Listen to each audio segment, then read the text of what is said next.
Hey everyone, welcome to Judging for the Win. I'm Dave, and this is my daily ruling. Amy draws her opening hand. However, she notices that instead of drawing 7 like she thought she was, she accidentally has drawn 8 cards, so she calls for a judge. What is the appropriate infraction, penalty, and fix? Alright, so the first thing I want to talk about is the correct infraction. And if you're familiar with Magic's policy documents, you probably already know what the answer to this one is. Amy did something that was against the rules during the process of taking mulligans. That means that she's committed a mulligan procedure error. The name is very descriptive on this one, and it fits perfectly with the description of what happened. Now, I wanted to talk a bit about why this type of infraction has its own special category. I mean, people can draw extra cards during a game, right? Why is it that if we draw extra cards during the mulligan process, it has to be a special type of infraction rather than just being handled the exact same way by the exact same procedure as if the player would have drawn those extra cards at some other point? The reason for this is because ordinarily in a game of Magic, if you draw extra cards, it's very difficult to get the game state back to what it was immediately before the error. There's only one person who knows what cards were supposed to be in your hand and what card isn't supposed to be in your hand, and so the best we can do is this kludgy, rather intrusive fix that somewhat gets us close to what the game state would have been, and also leaks a bunch of information to the opponent.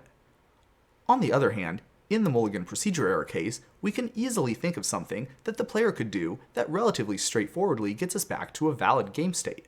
If we have the offending player take a mulligan, then we know for sure that the resulting game state is something that validly could have gotten from the game state that we originally were in. Also, we don't leak any information to the opponent, and it's a relatively straightforward fix as far as time and understandability goes. This is why the mulligan procedure error case gets its own infraction and its own special procedures to fix it to go with it. The penalty for mulligan procedure error is ordinarily going to be a warning. Now, all of that is how it works at competitive rel, but I can already hear people thinking, well, okay, that's at competitive rel where people are really cutthroat and really concerned about being exactly fair and not getting any extra advantage from making a mistake, but what about regular rel where things are more laid back?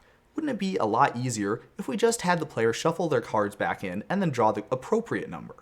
And yes, that would be cleaner and it would get us back to the game state exactly what it would have been before the error. However, I don't like this as a fix for one very important reason.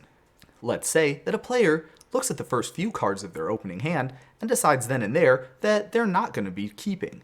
That would mean this person might be incentivized to intentionally draw a couple of extra cards in order to take advantage of this penalty, which would essentially give them a free mulligan.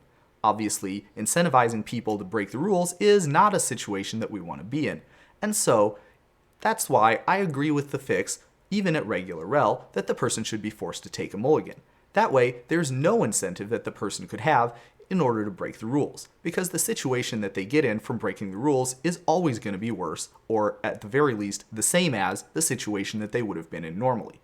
If the players both agree that the offending player has not yet looked at one or more of the cards that would have gone into their opening hand, then I would allow them to just shuffle one of those back into their deck. However, if they've looked at all of them, then I would make them take a mulligan. And that's all I have for you today. How did you do? Join me again tomorrow for another daily ruling, but until then, I hope you have a great day.